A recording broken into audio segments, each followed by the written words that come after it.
Olá, boa noite para você. Encontrado enterrado no quintal de uma casa no Maiobão, em Passo do Lumiar, o corpo do pastor Maxson Costa, que estava desaparecido desde a última sexta-feira. A polícia suspeita de crime passional. Mais de 180 empresas no Maranhão são notificadas após a Secretaria de Estado da Fazenda constatar que deixaram de pagar o ICMS. O rombo nos cofres públicos chega a 17 milhões de reais. Deputado federal Hildo Rocha, do MDB, diz que vai fiscalizar os recursos do leilão do pré-sal que podem chegar ao Maranhão. O valor ultrapassa R$1 bilhão. É nosso dever, enquanto parlamentar federal, fazer a fiscalização do uso dos recursos federais. O Tribunal de Justiça pode investigar gastos de políticos brasileiros que viajaram em comitiva para a canonização da irmã Dulce no Vaticano. E mais de 30% dos brasileiros fizeram compras com nome emprestado. Você vai ver as consequências depois de um calote. É agora, no Jornal da Guará.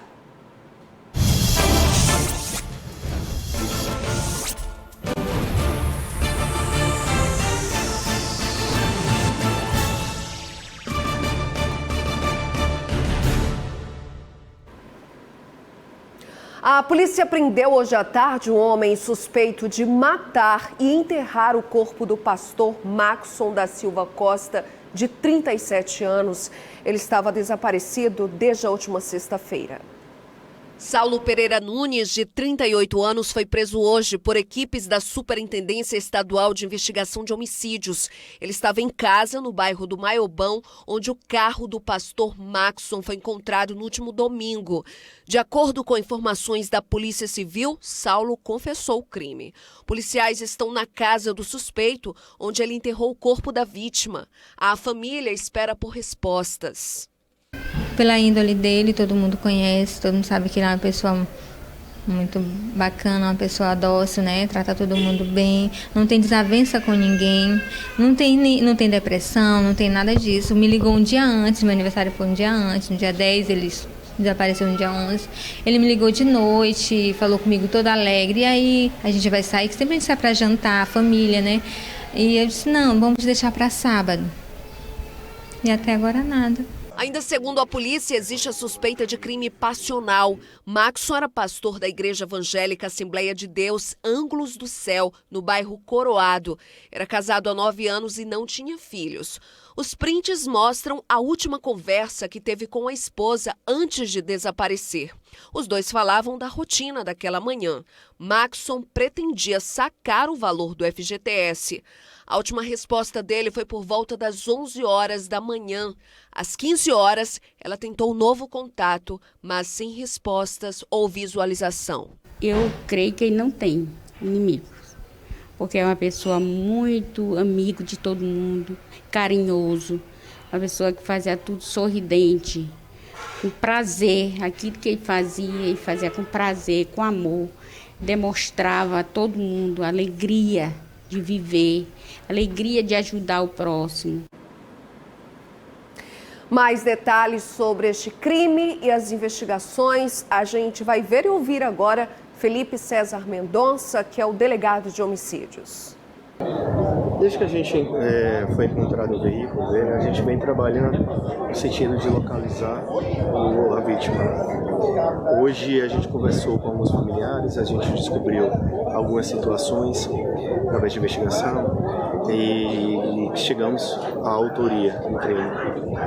Viemos, nos conduzimos aqui por cá para a residência do autor, do qual a gente fez a detenção dele. No momento que a gente estava conversando com ele, ele acabou confessando o crime. E acabou também relatando qual teria sido a motivação para que ele o fizesse, né? Segundo ele, por ciúmes da esposa.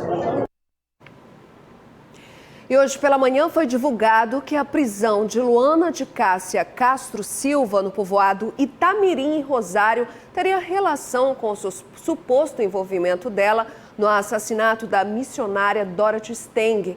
O crime aconteceu em 2005. Bom, a polícia do Maranhão confirmou que ela fazia parte, sim, do grupo envolvido no assassinato da missionária. Mas a prisão em Rosário foi para cumprir 2 mandados de prisão relacionados ao tráfico de drogas e homicídio. Mais detalhes para a gente com a repórter Ana Tereza. Olá a todos, Luana de Cássia foi presa no município de Rosário enquanto participava de uma festa. A polícia já monitorava a Luana há mais de 4 meses, porque ela responde por 2 mandatos de prisão. Homicídio no estado do Pará e envolvimento com tráfico no município de Açailândia. Bom, a Luana, ela chegou a se envolver com o grupo que arquitetou o assassinato da missionária Dorothy Stenck. O crime aconteceu em 2005 no Pará. Mas a Luana, ela foi vítima de uma tentativa de homicídio do Raifran, que foi condenado pelo assassinato da missionária. O delegado Guilherme Campelo tem mais detalhes. Esse indivíduo teria mandado, ceifar a vida da Luana. Ela teria levado 2 tiros, isso no ano de 2014, mas teria sobrevivido. A partir de então, ela continuou passou a peregrinar e prosseguiu na prática de crimes, tendo se refugiado no município de Rosário. Quando, na data de ontem, a mesma foi encontrada em uma festa num povoado do município. Foi feita a abordagem, conduzida para a delegacia e a mesma se encontra presa na UPR local de Rosário. Ana Tereza com imagens de Joel Oliveira, de volta ao estúdio. As ocorrências policiais ainda continuam aqui no JG. Olha só, no fim da manhã de hoje, a agência dos Correios, que funciona no Shopping do Automóvel, no bairro do Calhau, foi alvo de uma dupla de criminosos que assaltou o local, levando celulares e arma de fogo do vigilante. Ao tentarem fugir, se depararam com uma viatura da Polícia Militar e seguiram a pé para dentro do matagal por trás do shopping. Eles deixaram para trás uma moto sem placa. A polícia iniciou as buscas aos suspeitos, mas até agora ninguém foi preso. Bom, pela primeira vez a Secretaria de Estado de Fazenda fez um levantamento sobre as empresas que deixaram de pagar o ICMS, que é o Imposto sobre Circulação de Mercadorias e Serviços.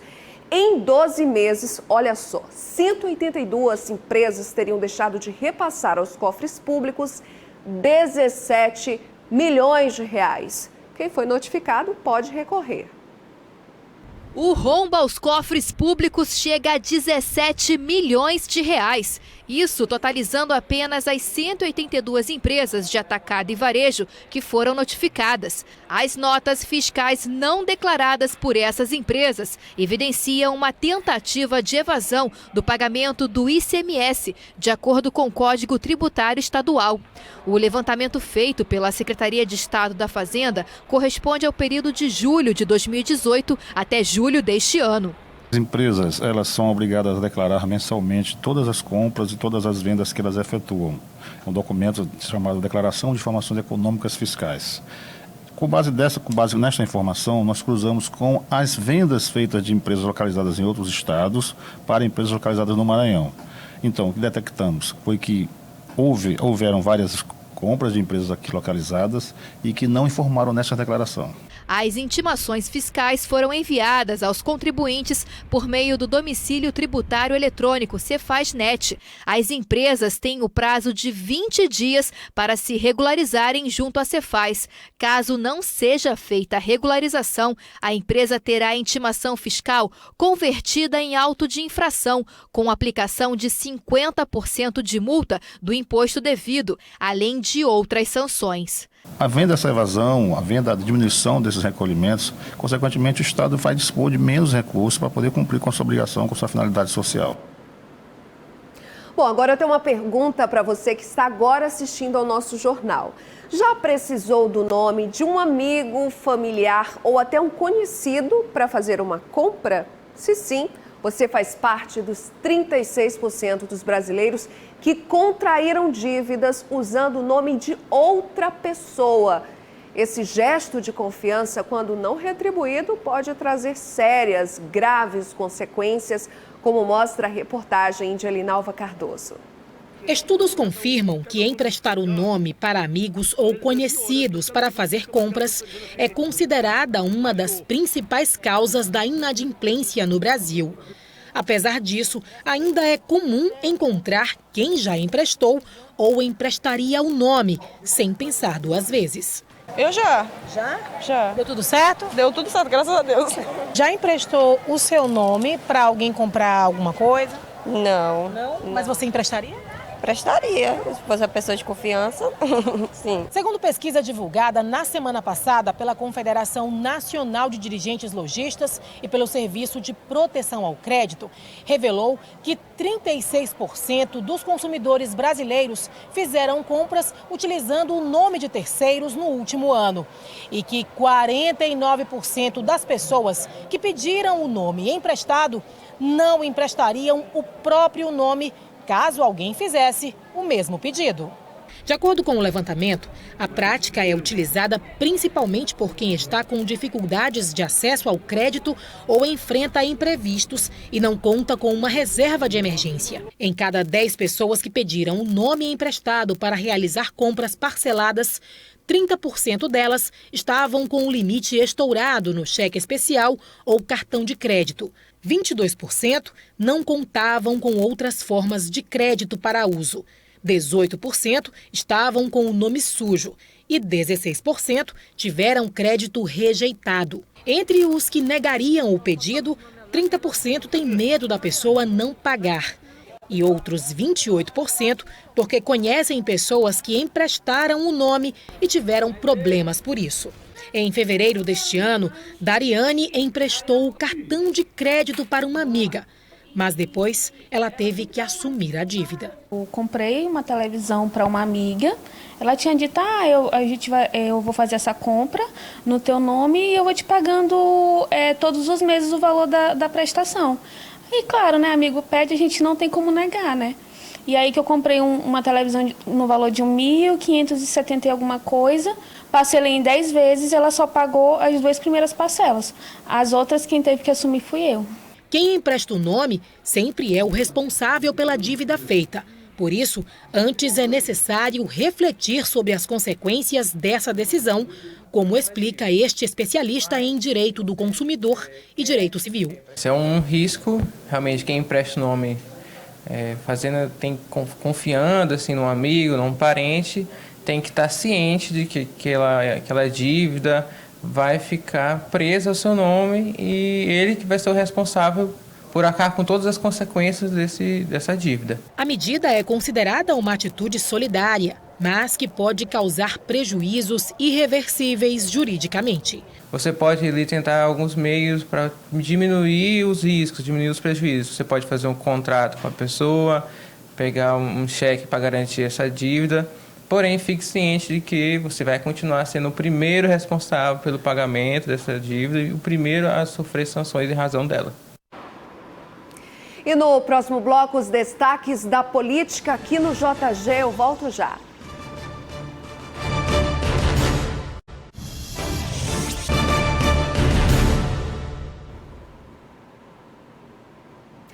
Vamos agora à sessão de hoje na Câmara Municipal, a primeira da semana. No começo, parecia que os projetos e requerimentos entrariam em votação, mas logo depois de aberta, a sessão foi esvaziada, como mostra pra gente a repórter Bel Soares. Bel.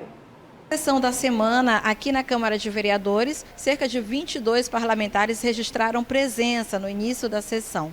Mas aí, durante a votação da ordem do dia, esse número foi reduzindo, chegando até 14, que já não permite mais que a votação prossiga. Entre os projetos que conseguiram ser votados, está um do vereador Gutenberg, que define a política pública de saúde da família como estratégia para o combate à violência doméstica. Nós conversamos com ele sobre isso. Olha, exatamente isso. Nós procuramos combater a violência contra a mulher utilizando a estratégia de saúde da família, que são os profissionais, são os agentes comunitários que vão diariamente à casa das pessoas para ver como é que está a saúde dela e nessa oportunidade ele pode fazer dentro da sua observação, ele pode diagnosticar alguns casos de violência contra a mulher e aí comunicar às autoridades competentes. Um outro projeto também do vereador, mas que não houve tempo de entrar em votação, sugere que pessoas que foram condenadas pela Lei Maria da Penha não sejam nomeadas a cargos comissionados em órgãos públicos. Outro projeto também não votado, que consta na ordem do dia, é de autoria do deputado César Bombeiro. Ele sugere que pessoas que trabalhem com a coleta de lixo, sejam empresas públicas ou privadas, inclusive hospitalares, sejam vacinadas contra a hepatite e também contra tétano. Ele falou conosco sobre esse projeto. É uma preocupação nossa em fazer política pública de saúde para proteger esses trabalhadores que trabalham nas coletas de lixos, tanto público como privado. Porque o que a gente vê é que eles não são vacinados, quer dizer, as empresas não protegem os seus servidores. Ainda sobre essa questão da falta de quórum, nós conversamos com o presidente da Câmara, o vereador Osmar Filho. Questionamos a ele sobre essa evasão durante a votação da ordem do dia. Ele discorda desse termo evasão e justificou a ausência dos colegas. Não é que houve evasão. Acontece que alguns colegas tiveram situações urgentes para tratar fora daqui, que de fato teriam que no momento se ausentar do plenário, então não utilizaria o termo evasão, mas tiveram que se ausentar por casos fortuitos de força maior, mas que não compromete a qualidade da produção legislativa. Bel Soares para o Jornal da Guará. Amanhã tem sessão de novo na Câmara e a gente vai ver se não vai ser esvaziada, se tudo que está lá na ordem do dia vai entrar em pauta, vai ser votado, a gente vai acompanhar. Bom, a estimativa de que 50 mil pessoas acompanharam ontem a missa de canonização da Irmã Dulce e mais 4 pessoas na Praça São Pedro, no Vaticano. Agora ela é a Santa Dulce dos pobres. Dentre a multidão, políticos brasileiros. O vice-presidente Hamilton Mourão, os presidentes do Senado, Davi Alcolumbre, e da Câmara, Rodrigo Maia, e na comitiva maranhense, os senadores Everton Rocha e Roberto Rocha e os deputados federais Gil Cutrim, André Fufuca e Juscelino Filho. O ex-presidente José Sarney também integrou a comitiva oficial, mas, segundo a assessoria, não viajou no avião da FAB e pagou as próprias despesas. É com grande alegria que estamos aqui hoje no Vaticano, celebrando esse momento único para o nosso país, que é a beatificação da Irmã Dulce, a primeira santa nascida do nosso país, a primeira santa brasileira. Então, podemos aqui hoje ver, através de uma missa celebrada pelo Papa Francisco, essa realização, uma realização de fé, de emoção do coração. Desejo a todos vocês do Maranhão que Deus possa abençoar e beijar o coração de cada um. E fica aqui o nosso abraço fraterno e carinhoso a cada um de vocês. É uma outra energia para um momento que nós estamos vivendo, muito importante, e sem dúvida nenhuma nós estaremos aqui fazendo também a nossa parte. Parabéns Brasil, parabéns Nordeste, Bahia e Irmã Dulce, nossa santa. Vamos continuar cuidando dos nossos pobres, cuidando das pessoas que mais precisam. Muito feliz em participar dessa missão tão especial aqui no Vaticano. Está participando hoje da missa que vai fazer a canonização da Irmã Dulce, a nossa primeira santa brasileira. Então, muito feliz de ter esse privilégio de estar vivendo esse momento aqui com toda a delegação brasileira, de estar aqui representando o povo brasileiro que hoje amanhece esse domingo em orações pelo nosso país, pelo nosso estado e pelo nosso povo. E a viagem dos deputados federais André Fufuca, Juscelino Filho, Gil Cutrim, dos senadores Everton Rocha e Roberto Rocha, assim como de toda a comitiva brasileira para a cerimônia de canonização da Irmã Dulce, será investigada. O subprocurador-geral Lucas Rocha Furtado pediu ao Tribunal de Contas da União que apure a legalidade e a transparência dos gastos do poder público com a viagem até o Vaticano. Na representação, o subprocurador afirma que esse tipo de despesa é exorbitante fora da razoabilidade e afronta o princípio da moralidade administrativa.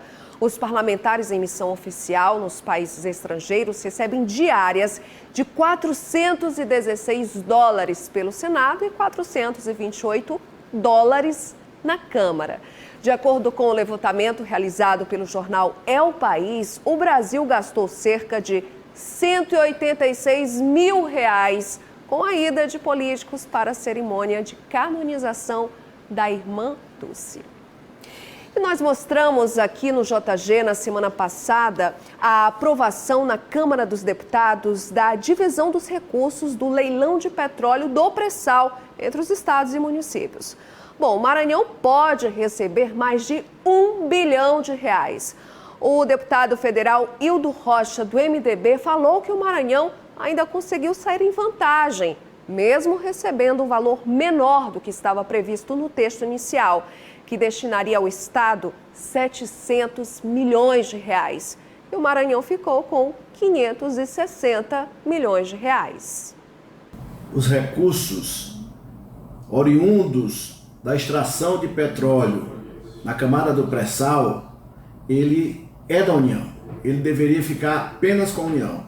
Mas graças a um trabalho que nós realizamos no âmbito da Câmara Federal, vários deputados de vários partidos, eu representei o meu partido nessa negociação, o MDB, e nós conseguimos que parte desse recurso, R$10,5 bilhões, seja destinado diretamente aos municípios e R$10,5 bilhões diretamente aos estados. E outra parte vai para a Petrobras, 34 bilhões. E o saldo restante fica com a União, que vai fazer os investimentos realizados com esse dinheiro. O Maranhão vai receber R$1,1 bilhão. Dinheiro novo, dinheiro que não era esperado pelos prefeitos, nem pelo governador do estado. O governo do estado vai receber R$560 milhões e as prefeituras 400 e tantos milhões de reais, as prefeituras do Maranhão. O deputado federal Hildo Rocha também falou sobre a destinação e o papel do parlamentar em fiscalizar a aplicação dos recursos do leilão de petróleo do pré-sal. E esse recurso para as prefeituras do pré-sal, ele pode ser utilizado para pagamento de despesas previdenciárias ou então para investimentos. Investimentos em várias áreas. Investimento no apoio à agricultura familiar, quando o prefeito pode fazer uma estrada vicinal, uma estrada municipal para dar acesso à produção, para fazer uma quadra de esporte, uma escola, fazer um posto de saúde, enfim, para o investimento em todas as áreas. O Estado, ele terá que usar esse dinheiro para, primeiro, pagar o que ele deve à Previdência. Nós sabemos que os estados estão com grandes dívidas junto às Previdências. E nós estamos fazendo isso para garantir a aposentadoria dos servidores estaduais, para que não falte a eles nem aumente o percentual de recolhimento por parte dele, da contribuição de cada um deles. E o que sobrar, o governador vai poder usar em investimento também para fazer escolas, estradas, rodovias estaduais e etc e tal. Inclusive, nós vamos estar fazendo a fiscalização desses recursos, porque é nossa obrigação, é nosso dever enquanto parlamentar federal fazer a fiscalização do uso dos recursos federais. Veja agora o destaque da política nacional, que tem influência sim por aqui no Maranhão. Olha só, o presidente Jair Bolsonaro publicou nas redes sociais que os aeroportos Marechal Hugo da Cunha Machado, em São Luís, e Renato Cortes Moreira, em Imperatriz, estão prontos para serem privatizados. Além dos 2 terminais aeroportuários, os maranhenses, outros 15, a maioria nas regiões Norte e Nordeste, também podem ser leiloados. A iniciativa privada na segunda rodada de concessões promovido pelo atual governo federal de Jair Bolsonaro. A empresa que conseguir a concessão dos aeroportos deverá fazer investimentos para a ampliação e a manutenção. A previsão do governo federal é de investimentos que totalizem R$1,470 bilhões. Aqui em destaque na nossa tela, a publicação feita na rede social pelo presidente Jair Bolsonaro. E amanhã é Dia dos Professores e hoje aqui, depois do intervalo, uma entrevista com a presidente do Sind Educação, Elizabeth Castelo Branco, que vai falar sobre os desafios da educação. Não perca, já já.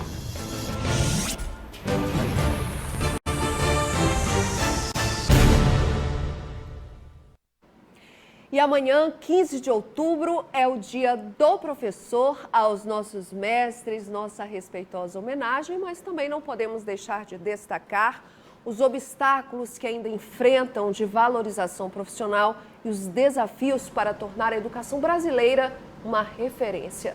Sobre esses assuntos, eu converso aqui no estúdio com a presidente do Sind Educação, Elizabeth Castelo Branco. Presidente, seja muito bem-vinda aqui ao Jornal da Guará. Já vou lhe parabenizando pelo Dia do Professor.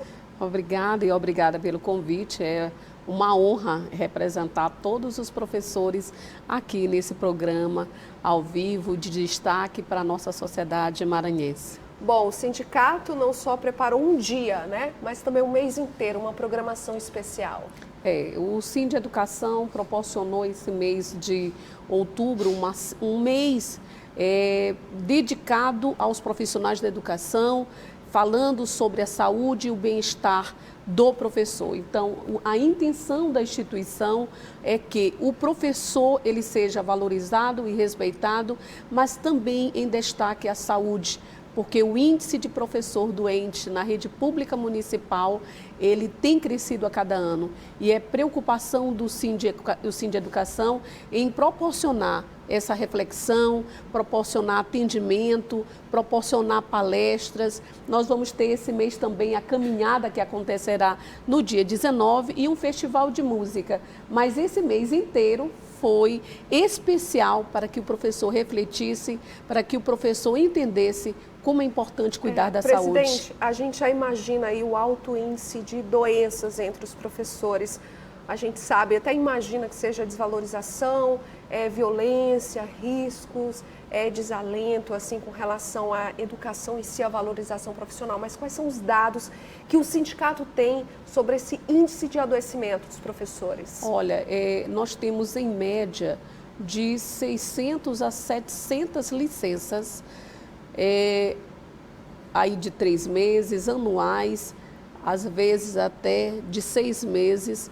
Por quê? Porque o maior índice é câncer, problemas nas cordas vocais, mas o que nos está preocupando é o índice de depressão, é o índice de doenças voltadas à saúde emocional do professor. O professor ele não está sabendo lidar com os conflitos existentes dentro do espaço, que vai desde os problemas de trabalho referente à falta de material didático-pedagógico, os problemas de disciplina dentro do ambiente escolar, aí são um conjunto de fatores. Aí vem a questão da desvalorização, vem a questão dos direitos, vem a questão dos problemas e conflitos dentro do espaço escolar. E aí vem um outro que está nos preocupando, que é as condições físicas dos espaços escolares. Salas muito quentes, às vezes o professor não tem local para poder fazer as suas necessidades, porque às vezes é falta de água, as condições dos sanitários dentro das escolas, são salas de aula que são muito escuras. Então são diversos fatores que acometem o professor a ficar doente, frustrado, e isso leva à depressão, síndrome do pânico, vem o síndrome de Burnout e outros fatores que nos preocupa. Para que o professor esteja e dê uma aula de qualidade, é preciso que ele esteja bem. Se ele não estiver bem, isso é um prejuízo para a Secretaria de Educação e também para os resultados. Por falar nessa situação, nesse desrespeito com os professores, com os alunos também, da falta de estrutura nas escolas, que o sindicato tem constatado aí nos últimos meses? Olha, desde 2016, nós percebemos que o número de escolas com problemas, que caíram teto, só essa semana nós tivemos uma escola que caiu o forro, né, que quase machucou as crianças. Quer dizer, são diversos problemas que têm afligido a saúde do professor. E o que nos preocupa são essas condições, é aquilo que não está na mão do professor para resolver. Aquilo que ele pode resolver, ele consegue dentro do seu ambiente de trabalho, que é a sala de aula. Mas fora isso, ele não consegue e vem a frustração. E o que nós percebemos é que nessa gestão, nós estamos aí, tivemos um péssimo governo municipal que foi de João Castelo. Ele já houve um deterioramento da educação, houve uma queda.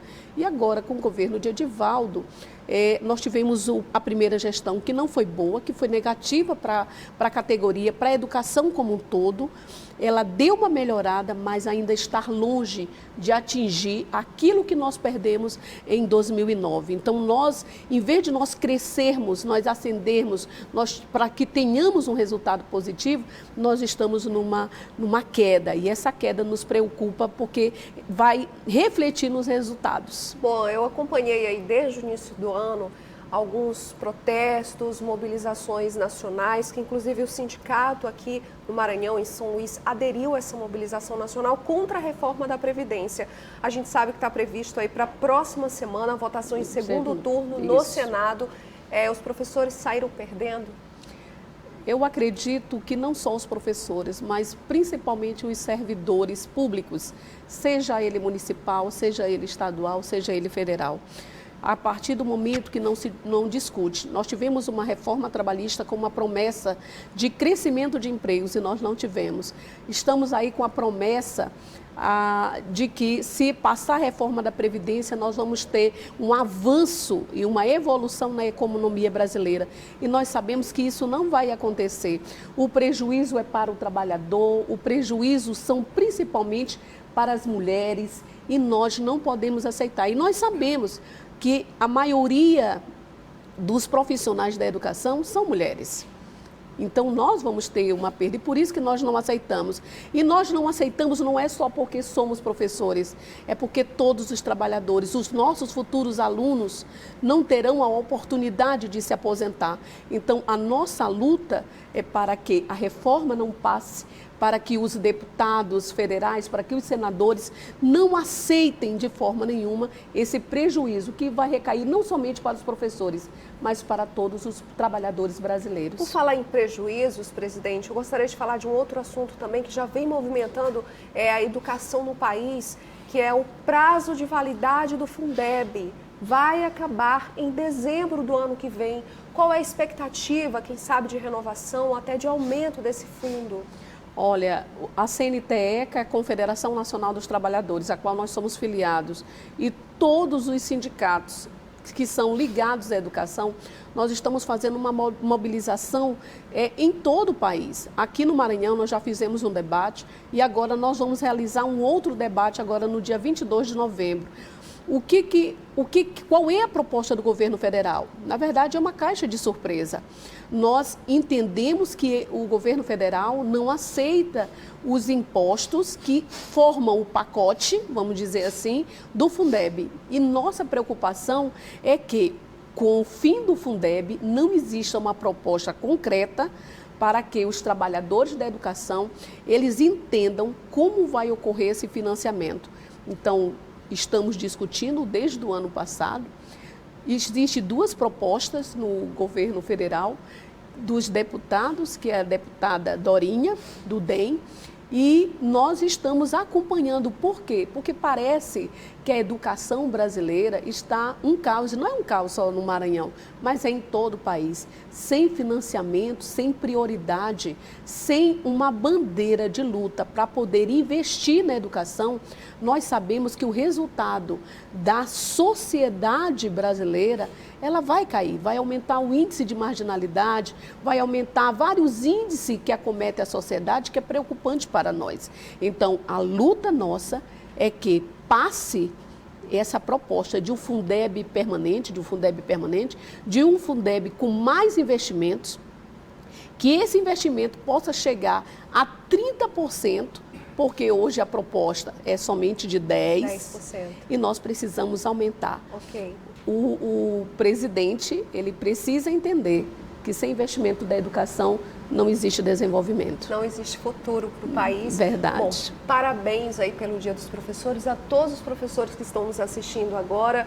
Um feliz Dia dos Professores e que a gente tenha ainda muita coisa para comemorar, né? E conquistar. E conquistas. E conquistar. Parabéns pela luta, muito obrigada. Obrigada a todos. E a seguir, o assunto é futebol com os comentários de Ana Tereza, mas antes, veja a tábua de marés para amanhã.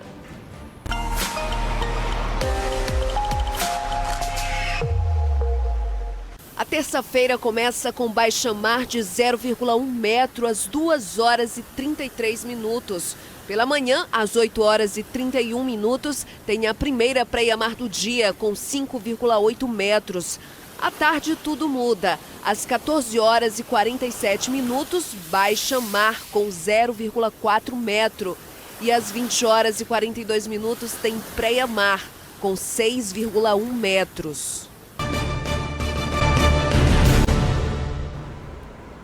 Agora vamos abrir espaço para falar de futebol e eu já estou aqui no nosso estúdio com a comentarista Ana Tereza. Ana, boa noite para você, boa noite, boa Bianca. Semana, né? E pela frente, aí, depois de muito trabalho, nós já mostramos aqui todas as ocorrências policiais que você cobriu para a gente. Mas agora a gente vai falar de futebol, né? Vamos lá, vamos falar de futebol, né, de Bianca? Sampaio. Pois é, a gente estava naquela expectativa, João Brigatti renova, não renova, renovou, apesar do assédio do Santa Cruz e entre outras equipes. O presidente Sérgio Frota, quando foi reeleito, disse que era de vontade do João Brigatti ficar, assim como o torcedor boliviano, né? Cá pra nós, gente. João Brigatti pegou o Sampaio Corrêa na 10ª rodada da Série C e engatou aí umas 5 vitórias consecutivas, 4 jogos sem levar gols, implantou um sistema de jogo definido na equipe, inclusive resgatou a confiança do time, colocando de novo aquele espírito de Série C. É o técnico do acesso, colocou de novo o Sampaio Corrêa na Série B. E é isso, o João Brigatti vai ficar, agora vai correr para montar o elenco. Acho que Você acha que vai ter muitas mudanças, Ana? Olha, Bianca, a base, esquerdinha, acho que o Hulk, o João Vitor, a base deve ficar. Talvez o Rodrigo Andrade não fique, mas nos próximos dias a gente vai saber mais novidades. Sampaio Corrêa retorna às atividades oficialmente, assim como o Imperatriz, no dia 2 de dezembro. E aguardar agora para a gente ver o próximo trabalho do João Brigatti. João Brigatti que é um técnico aí, inclusive fez bom trabalho na Ponte Preta, no Paysandu, por onde ele passou, ele deixou a marca dele e aqui no Sampaio não poderia ser diferente. Lembrando, Bianca, que o João Brigatti, ele foi goleiro, né, da Ponte Preta. E até eu volto a falar, quando o Sampaio estava jogando pela Copa do Brasil, ele veio aqui, inclusive a Ponte Preta eliminou o Sampaio na Copa do Brasil nessa época. Pois é, e ele até falou, em conversa comigo, poxa, Sampaio Corrêa é um time bacana e tal, e trabalhando esse ano, conquistou o acesso, né? E agora, desejo do torcedor que ele fique, vai ficar. Então, o João Brigatti fica no Sampaio Corrêa, a gente deseja boa sorte para ele, é um técnico muito simpático, sempre foi muito simpático com a equipe da TV Guará, Bianca. Bom, Ana, vamos seguir aqui a tradição e encerrar o Jornal da Guará, né? Comigo, porque encerrou na sexta, quando tem futebol, tem esporte, tem Ana Tereza, a gente encerra o JG. Pronto. Por hoje é só, a semana está só começando e amanhã eu tô de volta a partir das 6h30 da noite, tá combinado? Mas quero te lembrar que logo em seguida tem os analistas Natanel Júnior e Geraldo Jensen. Uma ótima semana para todo mundo que está assistindo o JG e para você também, Ana Tereza. Obrigada, Bianca. Um bom fim de semana. Aliás, bom fim de semana, um bom início de semana, né? E a gente se vê na sexta-feira. Isso, tá combinado. Tchau.